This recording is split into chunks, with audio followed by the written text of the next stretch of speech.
el misterio del rapto de la iglesia. Muchos de ustedes no pudieron escuchar la primera, la segunda y la tercera parte que acabo de predicar en este segundo servicio. Este es el tercer servicio aquí de la iglesia, pero no se preocupen porque siempre hago un resumen y además después en MP3 van a salir todas las conferencias. Pero en 1 Corintios capítulo 15, versículo 51, que es el pasaje que hemos estado analizando como un resumen breve, dice la Biblia: he aquí os digo un misterio. El apóstol Pablo recibió la revelación del misterio del arrebatamiento de la iglesia. No Pedro, no Juan, no Santiago, no Judas. Fue Pablo. Y en el Antiguo Testamento no estaba revelado el arrebatamiento de la iglesia, ni el misterio de la iglesia, que en el libro de Efesios capítulo 3 se describe como un misterio. Entonces vemos nosotros que desde el Antiguo Testamento hasta el libro del Apocalipsis, la revelación de Dios de Génesis a Apocalipsis es gradual, va aumentando, aumentando, aumentando, hasta que el día es perfecto, cuando el Hijo de Dios venga. Se abrirán los cielos y seremos llenos de la gloria de Dios. Entonces ahorita nos encontramos, ¿verdad? Primero comenzó con Adán y Eva, después viene la rebelión, el diluvio, etcétera, etcétera, las 12 tribus de Israel en Egipto, y va así la revelación de Dios. Y en el Antiguo Testamento termina sin que el Espíritu Santo les haya revelado al pueblo de Dios los misterios del Nuevo Testamento. Algunos de los profetas tuvieron ciertas profecías como Isaías, Ezequiel, Amós, Oseas, Joel, de ciertas cosas que iban a pasar en el futuro, sin entender ellos mismos de qué estaban hablando. Por ejemplo, Isaías 53, que se escribió hace 1750 años, desechado y despreciado entre los hombres, varón de dolores, experimentado en quebranto. Isaías está escribiendo en el capítulo 53, ¿qué cosa? Los sufrimientos y la expiación del Mesías por nuestros pecados. ¿Sabían ustedes, como cosa interesante, ya que los judíos no creen en Yeshua Mashiach o Jesús el Cristo como el Mesías, que cuando en las sinagogas se lee Isaías, se saltan Isaías 53? Y muchos rabinos han dicho o han enseñado que ese capítulo está hablando de Israel y no del Mesías, cosa que es absolutamente ridícula, ¿verdad? Porque un análisis exegético de este capítulo nos demuestra claramente que todas estas profecías de Isaías 53 solo se le pueden atribuir a Jesús el Cristo, el Hijo de Dios. Viene el Nuevo Testamento y entre el Antiguo y el Nuevo Testamento pasan 400 años. O sea, Malaquías es el último libro del Antiguo Testamento. Pasaron 400 años sin la palabra de Dios. Un silencio de 400 años entre el Antiguo y el Nuevo Testamento. Y por primera vez, después de los 400 años, ¿quién creen ustedes que aparece como el último de los profetas del Antiguo Testamento? Juan el Bautista. Es el último de los profetas del Antiguo Testamento y a él se le da el privilegio de decir: ese que está ahí es el Cordero de Dios que quita el pecado del mundo. Y aun cuando el Bautista sabía por iluminación del Espíritu Santo que Jesús era el Cristo, no estaba 100% seguro, porque cuando lo encarcela Herodes, Juan el Bautista manda a sus discípulos a que le pregunten a Jesús: ¿eres tú o esperamos a otro? O sea, en la depresión emocional en que se encontraba el Bautista, estaba dudando si ese era su primo hermano, porque eran primos hermanos. Él era hijo de Elizabeth, que era prima hermana de Jesucristo, de Jesucristo, de María, si era realmente el Mesías. Entonces, por eso Pablo comienza en Corintios 15, 51, he aquí os digo un misterio. Pablo, ¿cuál es este misterio que nos quieres revelar? Que no todos vamos a morir, pero todos seremos transformados. Ese es el misterio. La palabra dormir en el Nuevo Testamento equivale a la muerte, pero no significa la muerte o dormir el alma y el espíritu, sino dormir se refiere al cuerpo nada más. Entonces, cuando dice Pablo, no todos vamos a dormir, en el Antiguo Testamento no existía esta revelación. Ningún profeta enseñó acerca de esto, de que iba a venir una generación en el futuro que no íbamos, tal vez seamos nosotros, a saber lo que es morir. Estoy segurísimo, ¿verdad? Ojalá que no me equivoque, que nosotros pertenecemos a esa generación, que no vamos a saber qué es morir, sino que tal vez ahorita saliendo, o a las 6 de la tarde, o en la noche, o mañana, una semana, nadie sabe el día ni la hora, pero en cualquier momento, si alguien me pregunta, ¿cuál es la próxima señal profética de la Biblia? Te puedo contestar con absoluta certeza, el rapto de la iglesia. Es la próxima señal profética que tenemos, el arrebatamiento de la iglesia. Entonces no hay otra cosa que vaya a suceder más que el rapto de la iglesia. Ya después vendrá la reconstrucción del templo, la unión de las 10 naciones entre el Medio Oriente y Europa, la reconstrucción del templo de Jerusalén, el anticristo surgiendo, haciendo un tratado entre árabes y entre judíos y palestinos, y trayendo la economía otra vez a un flujo absolutamente increíble como jamás en la historia. Y entonces todas estas profecías se cumplirán después del arrebatamiento de la iglesia.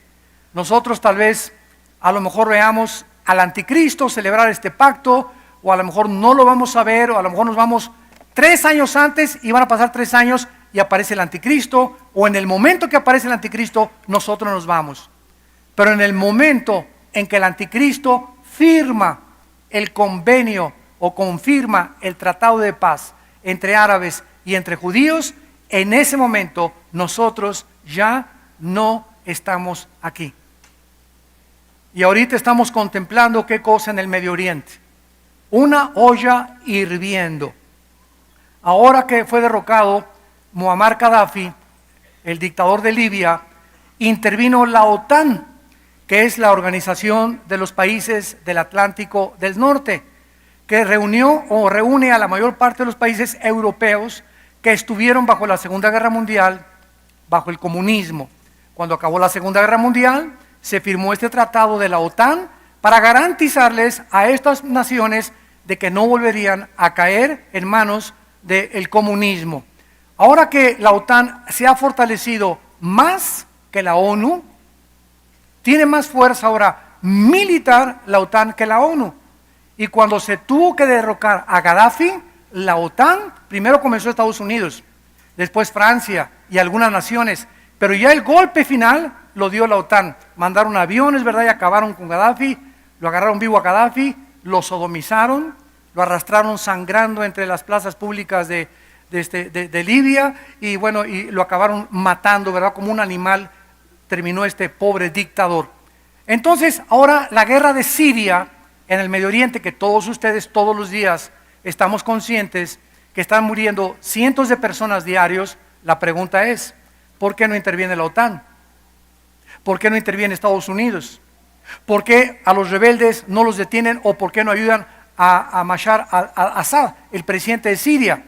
Y la razón es la siguiente: hemos llegado a un punto en el mundo, y pocos de ustedes están conscientes de esto, donde ahorita, si alguna nación interviene en Siria, pongamos por ejemplo Estados Unidos.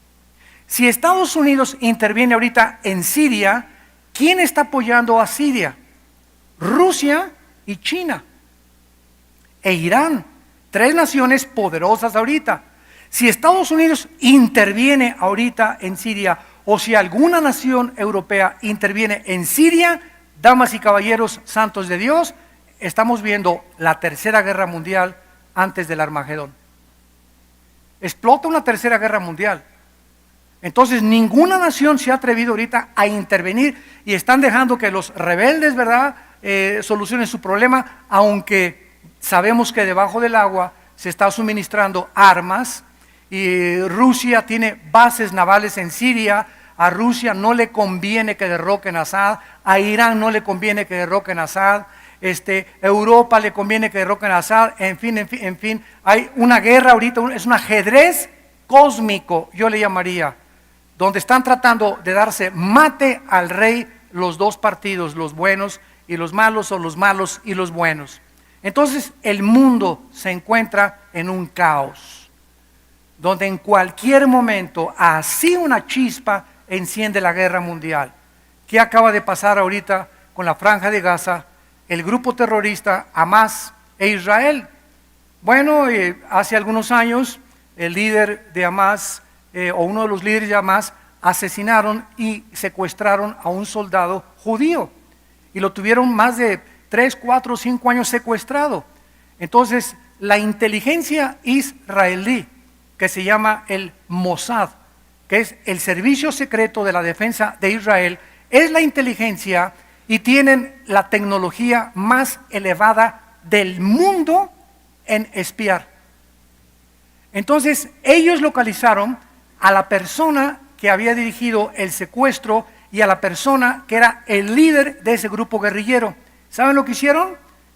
Volaron en un helicóptero Apache y pudieron, con una precisión quirúrgica, sin esperar, venía el carro así caminando, este video lo pueden ver ustedes en YouTube, y esperaron a que pasaran los demás carros para no afectar a los demás, y en el momento en que quedó solo el carro, dispararon un cohete con precisión quirúrgica y lo mataron a él con sus guardaespaldas.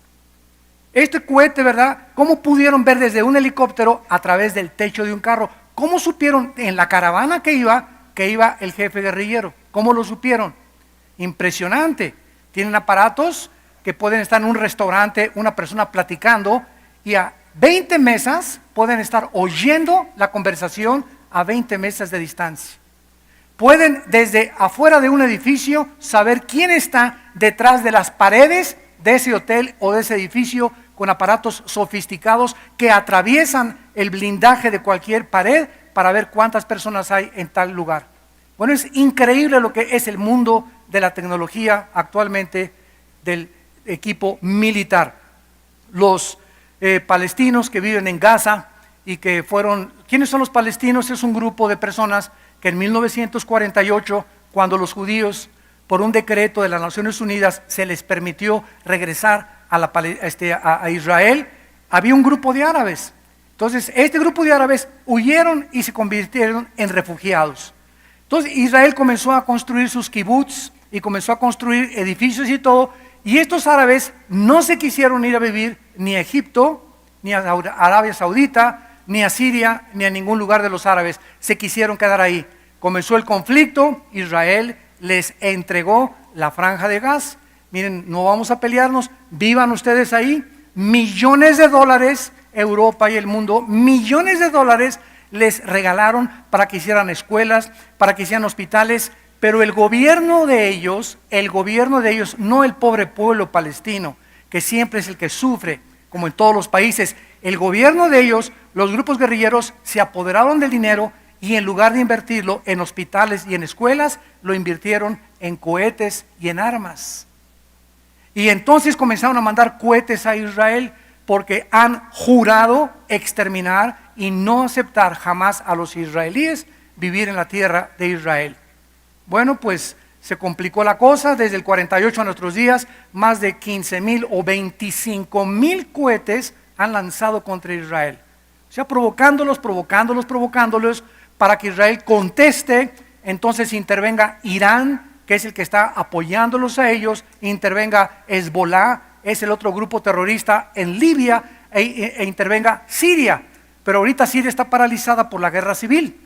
Entonces, ¿qué pasa ahora con los cohetes que les mandan? Israel contesta el fuego y comienza a bombardear. Y entonces desde Gaza se esconden en las escuelas y en los hospitales para lanzar los cohetes y para que aparezca en el periódico: están muriendo civiles en Gaza, ¿Por qué? Porque no los protegían, estaban mandando los cohetes desde hospitales y desde escuelas. Entonces, toda la información que existe en la mayor parte de los medios de comunicación ponen a Israel como el agresor y a ellos como las víctimas. Y realmente son víctimas el pueblo, porque lo que tiene la culpa es el pobre gobierno. Los palestinos quieren vivir en paz, ¿verdad? A ellos los ama Dios, y nosotros debemos amar a árabes, a judíos, a todos amamos nosotros, pero ellos quieren un gobierno que ya no esté bajo el puesto militar. Entonces, de una forma milagrosa, el presidente Obama viaja a Asia. Y esto es importante para que tengan ustedes un panorama de lo que vamos a estudiar. Se va hacia Obama y se va a Indonesia, se va a Camboya, que está por el área de Australia, al norte de Australia, junto a la India, a visitar los países musulmanes. Fue lo primero que hizo el presidente Obama al ser reelegido, visitar los países musulmanes. Oye en su viaje que los de Gaza, los palestinos e Israel se están bombardeando el uno al otro. Manda a la secretaria de Estado Hillary Clinton, se junta ella con Morsi, el presidente de Egipto, y hacen un tratado con los palestinos para que cese el fuego.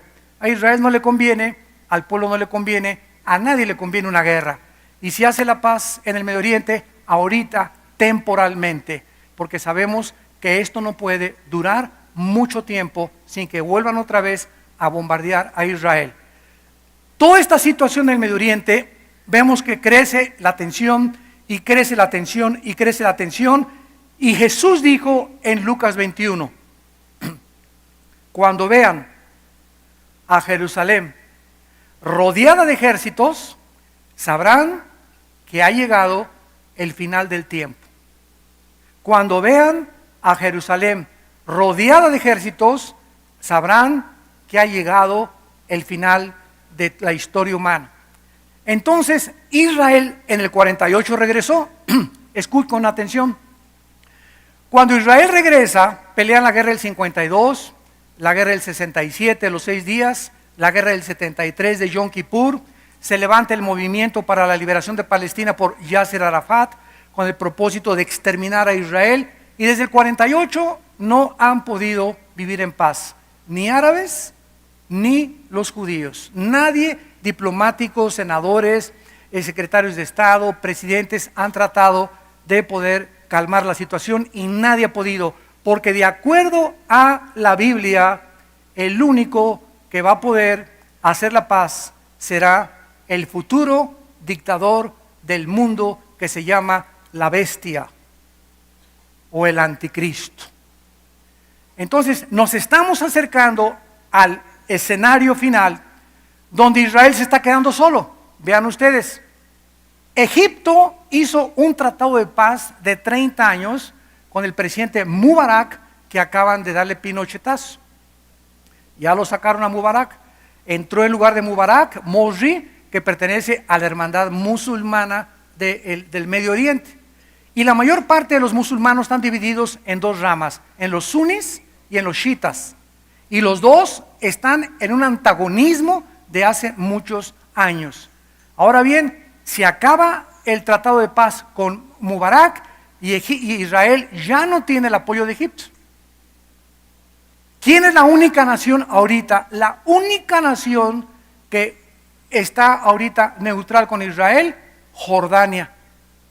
La tierra de Edom y de Moab en las profecías bíblicas del Antiguo Testamento. Edom, los edomitas y los moabitas. Entonces, ahorita la hermandad musulmana, que le dieron golpe de estado a Mubarak, que estuvo 30 años, quieren derrocar al rey Abdullah de Jordania. Y si Jordania ve ahorita lo que pasó en Tunisia, en Túnez, lo que pasó en Egipto, lo que pasó en otros países árabes que están derrocando a los dictadores, y la hermandad musulmana está tratando de gobernar el Medio Oriente con el único propósito de destruir a Israel, queda Israel solo desde el 48. ¿Qué falta? Una pieza del rompecabezas nada más, que derroquen al rey de Jordania. Y estamos viendo en el ajedrez de Dios cósmico, de qué forma están a punto de darle jaque al rey. Han rodeado las piezas negras del ajedrez al rey blanco. Lo están rodeando. Y la maldad va a aumentar en el mundo, y en el momento que vayan a darle jaque mate y se reúnan todas las naciones, Zacarías 12, Zacarías 14, para destruir Israel, en ese momento regresa Jesucristo por segunda vez con nosotros para establecer su reino milenial y terminar la batalla del Armagedón, o la tercera guerra mundial. ¿Qué le estoy diciendo? Es como un bosque. Aquí están puros árboles y tú estás a la altura de los árboles. Tú no puedes ver lo que está detrás de los árboles, ¿verdad? Solamente ves hasta los árboles. Este es el mundo de los no cristianos. Cuando venimos a Cristo, el Espíritu Santo nos sube de la perspectiva que el mundo tiene de la historia, y nosotros ya vemos más adelante del bosque, porque estamos viendo desde más alto.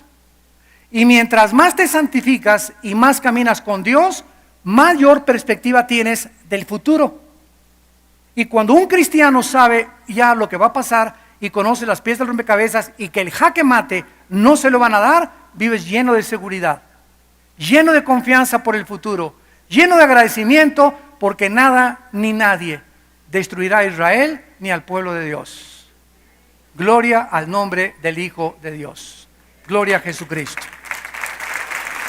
Muy bien.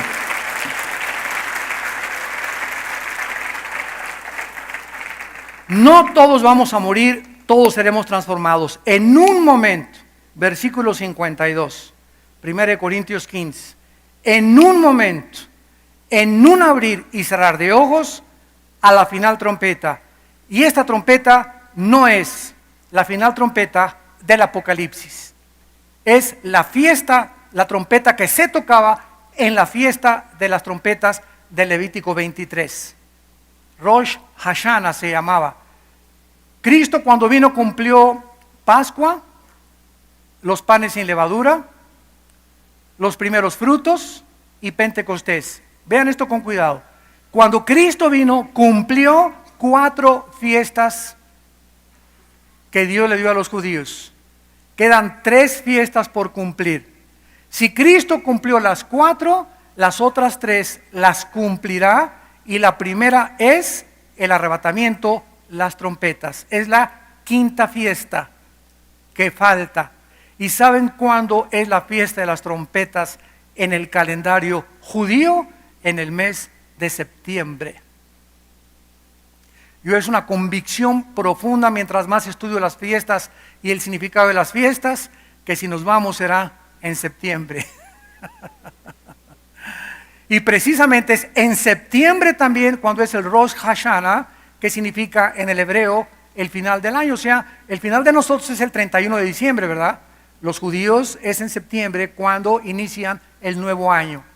Ahora muy bien, después de las trompetas, ¿qué cosa sigue? La expiación, Yom Kippur. Es la 6ª trompeta.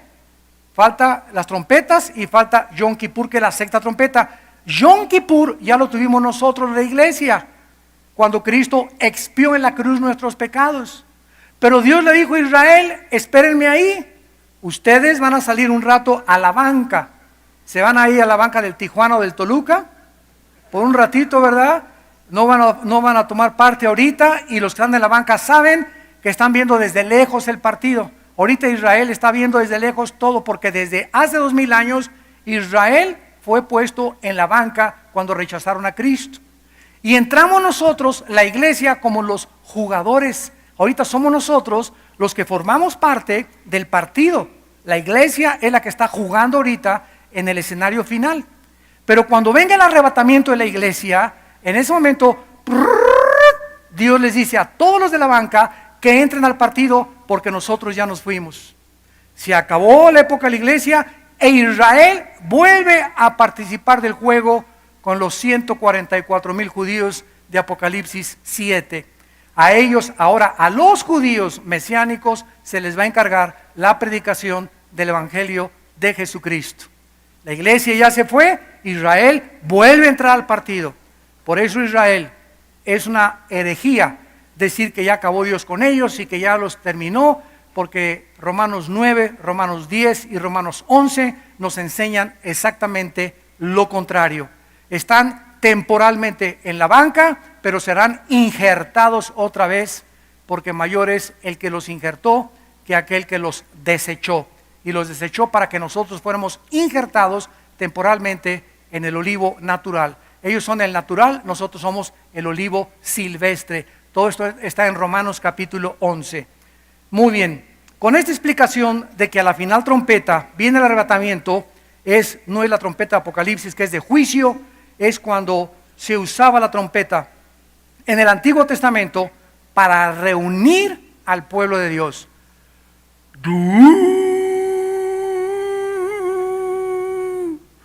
Un sonido largo era para que se reunieran, otro sonido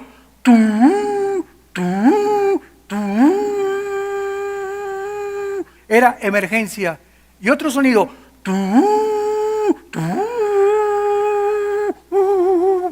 perdón,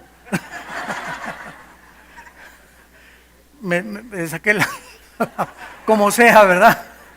Un sonido largo era reúnanse, un sonido era emergencia, y cuando suene la trompeta, es la trompeta del Rosh Hashanah, que es la trompeta con la cual Dios llama a su pueblo, no a juzgar al pueblo, que es la de Apocalipsis.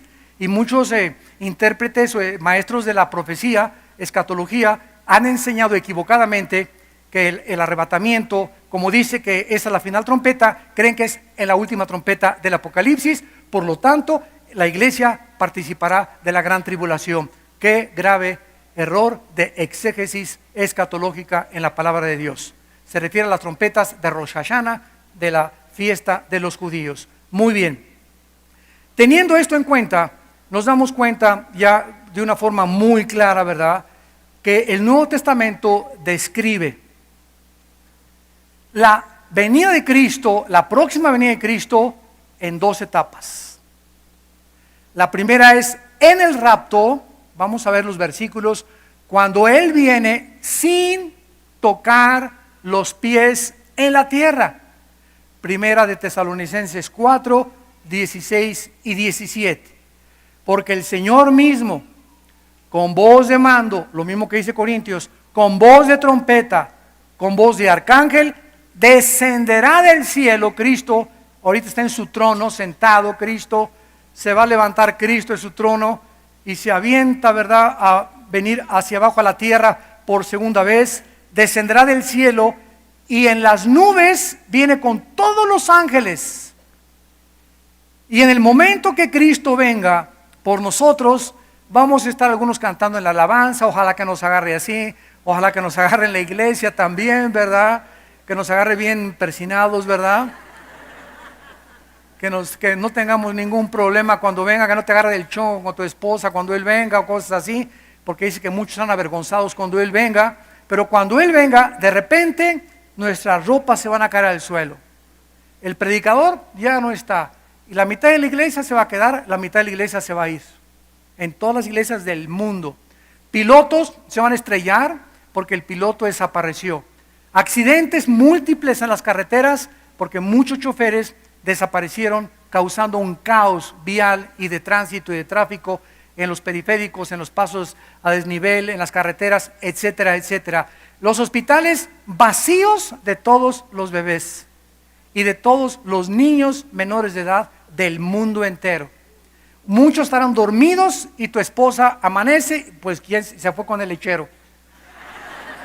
No se fue con el lechero, ¿verdad? Es lo que vas a creer. El esposo pues ya se fue y de repente no está el esposo, no va a estar tu esposa. Dios quiera y benditos sean a los matrimonios que se vayan juntos. Dichosos sean los que se van a ir juntitos y de la mano cantando aleluya, aleluya, aleluya en el aire, ¿verdad? Pero en cualquier momento, así pueden ser a las 2 de la tarde, a las 4 de la tarde, a las 2 de la madrugada, Él va a venir por nosotros y vamos a desaparecer millones de personas en el mundo. Los noticieros de televisión se van a congestionar, desaparecieron millones y millones. ¿Qué explicación creen ustedes? Bueno, miren cómo se está preparando la situación. Ya han oído ustedes que de acuerdo al calendario maya, el 21 de diciembre de este mes se acaba el mundo, porque el calendario maya así lo especifica. En primer lugar, el calendario maya no dice eso. El calendario maya termina, lo hicieron en ciclo de los mayas, y el último ciclo que ellos calcularon fue el 21 de diciembre, sin decir que se acabe el mundo. Entonces dedujeron que se va a acabar el mundo, y aunado al reporte de la NASA que iban a explotar volcanes, acá explotaron uno tremendo, creo que en Guatemala, el Popo ya está a punto también de eruptar, otro en Italia, y las señales, las radiaciones del sol, etcétera, etcétera. Todo esto está provocando estrés y tensión en el mundo que no conoce, que están viendo las profecías así y no saben que el futuro es mucho más claro desde la perspectiva que ellos lo ven. Nosotros sabemos que no va a ser así, falta mucho para que se acabe el mundo. Como les dije, todas las señales que tenemos que pasar antes de esto. Entonces, todo esto está aunado, ¿verdad?, para que el mundo esté en una tensión tremenda, que se va a acabar el 21 de diciembre, pero sin embargo, ¿qué creen ustedes que están haciendo en Yucatán?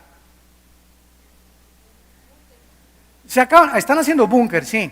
Bueno, por ejemplo, en Denver, Colorado. En el estado de Colorado, en Estados Unidos, junto al aeropuerto, hay un valle como del Megiddo, se podría decir.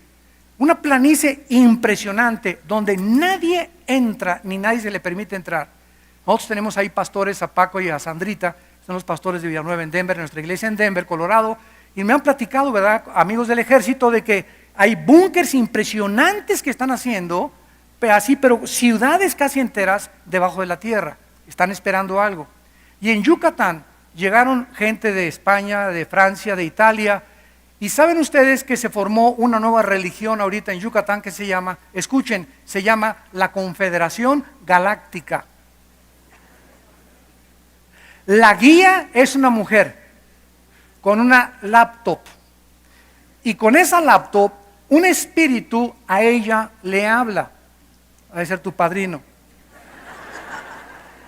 y a través de la laptop le está diciendo que junten comida, etcétera, etcétera, porque muy pronto van a desaparecer millones de personas, y que ellos, los que se queden, son los que realmente los dioses los aman, y van a formar la época de Acuario del mundo. Entonces, cuando venga el arrebatamiento, ya el mundo se está preparando por Europa, África, aquí también en América, para que no, los que se fueron los religiosos, los tontos, los retrasados mentales, los intolerantes y todos los adjetivos calificativos con los cuales nos designan, y ellos van a ser los que se queden en el mundo, los conquistadores, dispuestos a que cuando aparezca el anticristo le vuelvan a decir Heil Hitler III. El mundo está listo. La historia nos enseña que el mundo no aprende la historia. Si no aprendemos del pasado, corremos el peligro de repetir los mismos errores del pasado. Así lo dijo un escritor europeo. Muy bien, vamos a ver entonces claramente que cuando Cristo venga, no pone sus pies, nos saca de la tierra, y vamos a ver con qué claridad la Biblia enseña que la segunda venida de Cristo viene con nosotros. A ver, la primera, el arrebatamiento, viene por nosotros, la segunda viene con nosotros. Zacarías capítulo 14 en el Antiguo Testamento.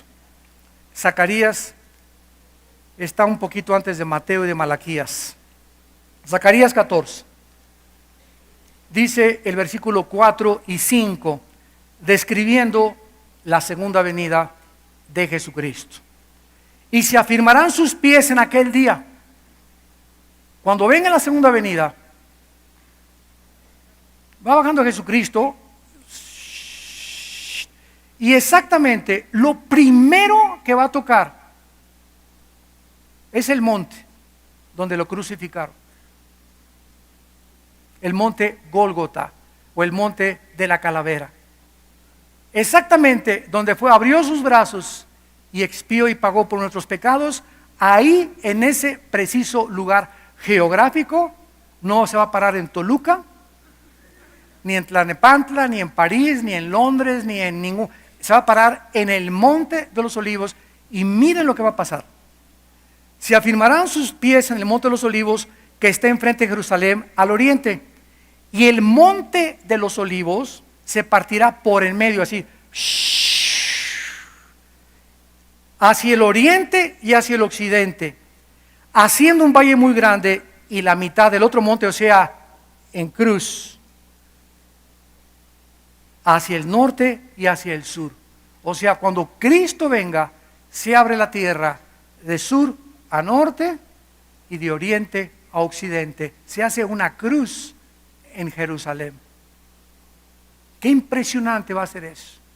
Así va a temblar la tierra y ¡tras! Se va a abrir la tierra y una cruz va a aparecer en el suelo. Y huirán al valle de los montes, porque el valle de los montes llegará hasta Sal. Huirán de la manera que huyeron por causa del terremoto en los días de Usías, rey de Judá. Y vendrá Jehová mi Dios. ¿Cómo se le llama a Cristo? Jehová. Dios y Cristo, Cristo y el Padre son la misma persona. Yo y el Padre, Juan 10:10, somos uno. Vendrá Jehová con él todos los santos. Mateo capítulo 24, versículo 30. Aparecerá la señal, habrá una señal en la segunda venida. Ojo, cuidado. En el rapto no hay señales de cuándo viene. Ninguna señal se da en la Biblia de cuándo será el arrebatamiento de la iglesia. Pero en la segunda venida hay muchas señales para que los que estén vivos en la tribulación sepan que en el momento en que el anticristo firma el tratado y lo viola a la mitad de la semana, ellos, los que están en la tribulación, los cristianos que sobrevivan y conozcan la Biblia, sabrán que a los 3 años y medio después de que el anticristo viole el tratado, van a contar 3 años y medio para la segunda venida de Jesucristo. Ellos sabrán cuándo viene. En el rapto no sabemos cuándo viene. Esa es la diferencia. En el rapto viene como ladrón en la noche. ¿Lo han visto esa frase, verdad? La vamos a ver con calma. Y en la segunda venida aparecerá la señal en el cielo del Hijo del Hombre. Y entonces lamentarán todas las tribus de la tierra y verán, todo el mundo lo va a ver. En el rapto nadie, ni nosotros lo vamos a ver. Vamos a ser sacados de nuestro cuerpo y entonces en el aire sabremos que es Jesús el que vino por nosotros. Y con Él nos vamos hacia el cielo. Ahora bien, vemos claramente entonces, ¿verdad? En Primera de Tesalonicenses capítulo 3, también, Primera de Tesalonicenses capítulo 3, versículo 13, para que sean afirmados nuestros corazones irreprensibles en santidad delante de Dios nuestro Padre, en su venida de nuestro Señor Jesucristo con todos sus santos. Ahí está hablando de qué cosa, de la segunda venida. Siempre dice que cuando venga con todos sus santos se refiere a la segunda venida. Ahora pongan atención, estos son los 7 años de la tribulación, o también se llama la semana 70 de Daniel. Daniel 9, 24 al 27. Antes de que el anticristo firme el tratado, nos vamos nosotros. Puede ser un mes antes, puede ser en el momento que lo firme y lo vemos en la televisión, ¡pum!, nos vamos, pero no vamos a estar aquí en los 7 años de la tribulación. Cuando nos vamos con Cristo, van a pasar 7 años como nunca la ha habido en la historia. Una tribulación que mencionó de Daniel capítulo 12, del 1 al 3, y Mateo 24, 21, como jamás la ha habido. Trompetas, sellos y copas. Cuando estemos en el cielo con Cristo y aquí en la tierra la gente esté en los 7 años, nosotros estamos arriba con Cristo en el tribunal de Cristo. ¿Se acuerdan que acabamos esa serie? Vamos a ser recompensados mientras el mundo esté en juicio. Cuando acabe la tribulación, bajamos con Cristo, Apocalipsis 19, para reinar con Él y celebrar las bodas del Cordero. Entonces, va a durar 7 años el tribunal de Jesucristo, cuando Cristo va a evaluar nuestras obras mientras estábamos en el cuerpo, según de Corintios 5, versículo 10. ¿De qué manera entonces podrían ambas etapas ser verdad de la segunda venida de Cristo? Imposible. Imposible. Porque yo he oído a muchos escatólogos enseñar que la segunda venida y el rapto es lo mismo. La Biblia no enseña eso. Es claramente la diferencia entre el rapto y la segunda venida. La primera fase es inminente sin ninguna señal. Repasamos, la segunda venida será venida y precedida por varias señales. Ahora bien, dice la Biblia que siempre hay problemas en el mundo. Desde que nacimos para sufrir. Nacimos llorando, nos vamos llorando. ¿No es verdad? Como las chispas saltan en el aire, dice en el libro de Job, así nacemos para la aflicción. Lo decíamos en la tercera conferencia. Ahí va la ambulancia, hermano. Ahí va doña Chole, ya tiene 93 años. Que le salve la vida a doña Chole, por favor. Ore por mi abuelita, tiene 93 años, que por favor se está muriendo de cáncer, que no se muera. Oye, ¿por qué no quiere que se muera? Déjala que se pinte de una vez. ¿Qué está usted diciendo, hermano? Pues, oye, la pobre doña Chole es cristiana, sí, pues para nosotros se murió es ganancia. ¿Para qué quiere que le salven la vida? O sea, déjela para que siga sufriendo con nosotros. Es para lo que queremos que se queden, ¿no es cierto? O sea, cuando alguien se va a morir, hacemos lo imposible por el instinto de sobrevivencia. Y si nos elevamos en la perspectiva que los caminos de Dios no son nuestros caminos, sabemos perfectamente bien que para nosotros la muerte es ganancia. Estamos en una prisión que es el cuerpo. Cuando viene Dios por nosotros, se rompe el candado, se abren las rejas de la prisión que es el cuerpo, y como la metamorfosis de la paloma, salimos y volamos para estar siempre descansando ya de los impuestos del gobierno, de esto y el otro, y que la suegra y la esposa y los hijos, y bueno, el periférico. Y cuando nosotros oímos a la gente, no, pues ya tiene 90 años, ore por mi abuelita, voy a orar para que se la lleve el Señor, hermano. Porque si usted supiera y es cristiana que su abuelita va a estar ya descansando, hoy ya son 90 años de sufrir, 85 años de sufrir, ¿no? Pero esta es la actitud de la naturaleza humana, porque anhelamos que se queden con nosotros, porque estamos acostumbrados a esos lazos familiares sin saber que realmente es un gozo con tristeza cuando alguien es cristiano y se va a la presencia del Señor. En Romanos capítulo 5, versículo 9, se nos promete que la iglesia no estará en la tribulación, mas Dios muestra su amor para con nosotros, mucho más estando ya justificados en su sangre, por él seremos salvos de la ira. Y cuando habla de la ira, son los 7 años de la tribulación. Primera de Tesalonicenses 1:10.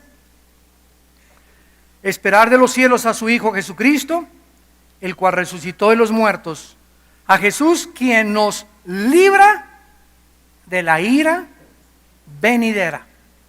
Por donde le busquemos, la iglesia no estará en la gran tribulación. Apocalipsis capítulo 3, versículo 10. Por cuanto has guardado la palabra de mi paciencia, le dice Dios a la iglesia de Filadelfia, yo también te guardaré de la hora de la prueba que ha de venir sobre el mundo entero, para probar a los que moran sobre la tierra. Y este ha sido, santos de Dios, en penúltimo lugar, el patrón de Dios. El diluvio, le dijo Dios, antes que destruya el mundo, Noé, mete a tu esposa, a tus 3 hijos y a tus 3 nueras en el arca. 8 personas se salvaron nada más del diluvio. Y cuando Noé y su esposa y sus 3 hijos y sus 3 nueras se metieron al arca, Noé no cerró la puerta, la cerró Dios desde afuera. Génesis capítulo 8. Qué precioso es esto. ¿Por qué? Porque es solo Dios el que dice, se acabó la gracia, se acabó la misericordia, viene ahora el juicio sobre tu vida. Solo Dios sabe cuando tú has llegado al límite de tus pecados, del endurecimiento de tu corazón, y que ya no quieres de ninguna manera, ¿verdad?, arrepentirte, y Dios cierra la puerta de tu corazón para que te endurezcas más, y lo único que va a seguir en tu vida es la condenación eterna en el infierno. Sodoma y Gomorra. Vamos a Génesis 19 rápidamente. Lot, su esposa y sus 2 hijas son avisados: voy a destruir Sodoma y Gomorra.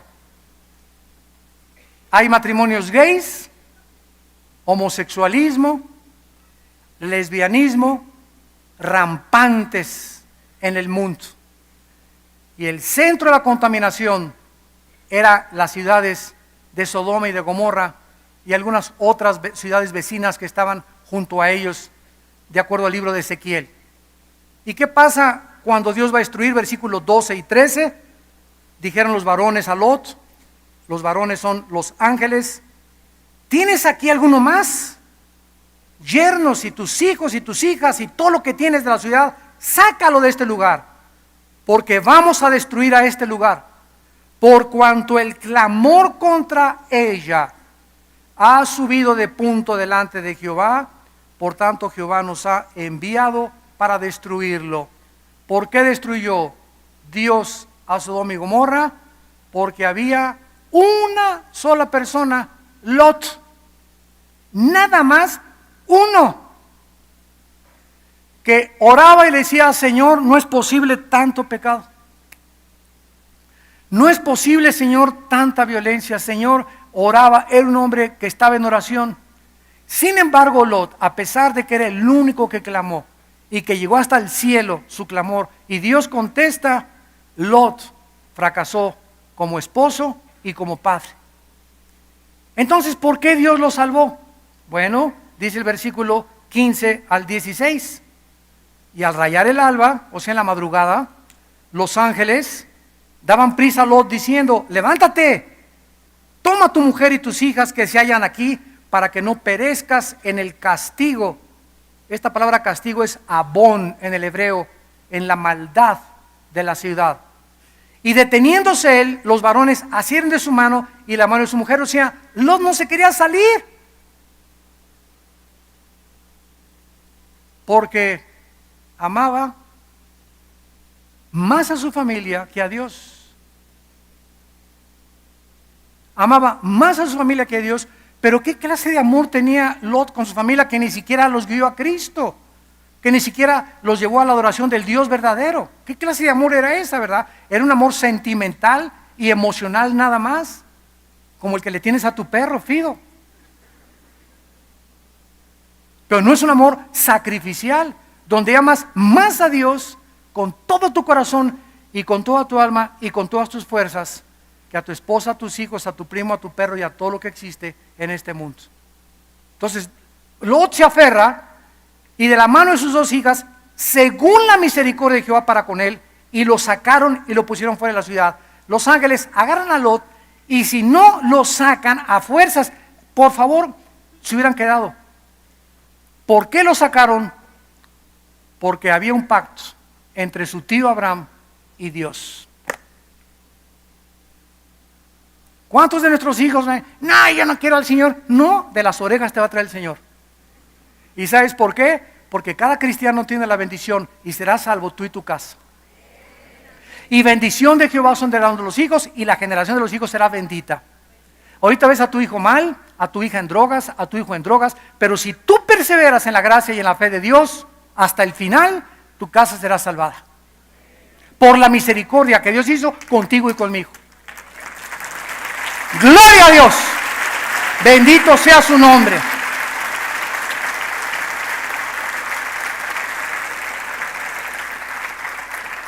Y terminamos en el libro de Ezequiel, capítulo 9, en el Antiguo Testamento, donde por tercera vez en el Antiguo Testamento hay un juicio de Dios bárbaro, la destrucción de Jerusalén. Y miren ustedes a quienes salva Dios. O sea, ¿qué trato de enseñarles? Que el patrón de Dios es que nunca juzgará al mundo con su pueblo juntos. Cuando envió las plagas en Egipto, Egipto quedó en tinieblas, en Gosén, donde vivían los judíos había luz. Se murieron los primogénitos de Israel se salvaron. Se llenaron llenos de piojos los egipcios, Israel no tenía ni un piojo. Y se llenaron de tinieblas y de sangre el río Nilo, no tenían agua para beber, los judíos tenían agua. Dios siempre hará diferencia entre el mundo pagano e idólatra y al pueblo que dio su vida por ellos en la cruz. Siempre nosotros seremos guardados de las horas de los juicios cuando estamos caminando de la mano con Él.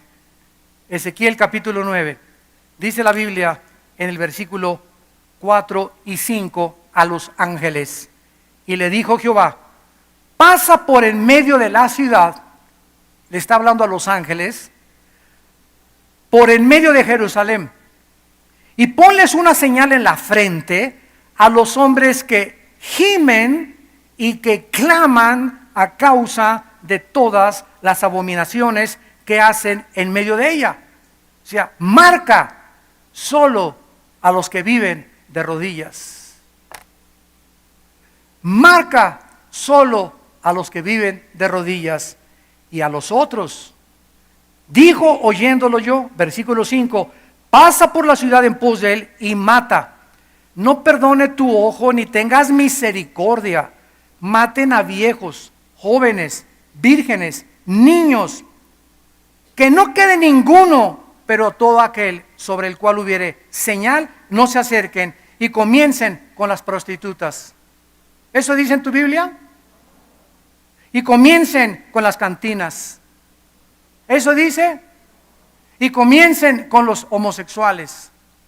Y comiencen a matar a los que están en mi santuario. Primera de Pedro 3 en el Nuevo Testamento, y el juicio comienza en la casa de Dios. Antes de que el mundo juzgue, antes de que Dios juzgue al mundo que no conocen lo que tú conoces, comienza contigo y conmigo. Para que Dios pueda ser justo y juzgar con equidad al mundo, tiene que comenzar a los que mucho se le dio. Porque al que mucho se le da, mucho se le pide. Y por eso ya está el juicio en muchas iglesias en el mundo entero. La apostasía es rampante ahorita en el mundo. Las barbaridades que se están enseñando. ¿Cuál es el juicio de Dios? Que la gente, el cristiano del mundo del siglo XXI, ya no estudia la Biblia. Ya no se discipula, ya no toma diplomados, se conforma con una torta milanesa el domingo. O una torta cubana el domingo. Lo que les da el pastor en sus iglesias. Y de lunes a viernes no te acuerdas de Dios, no oras nada. Tu vida como un pagano, como una persona que no tiene a Cristo. ¿Sabes una cosa? Contigo va a comenzar Dios. Porque Dios nos ha llamado a vivir cerca de Él, y separados de Él, nada podemos hacer.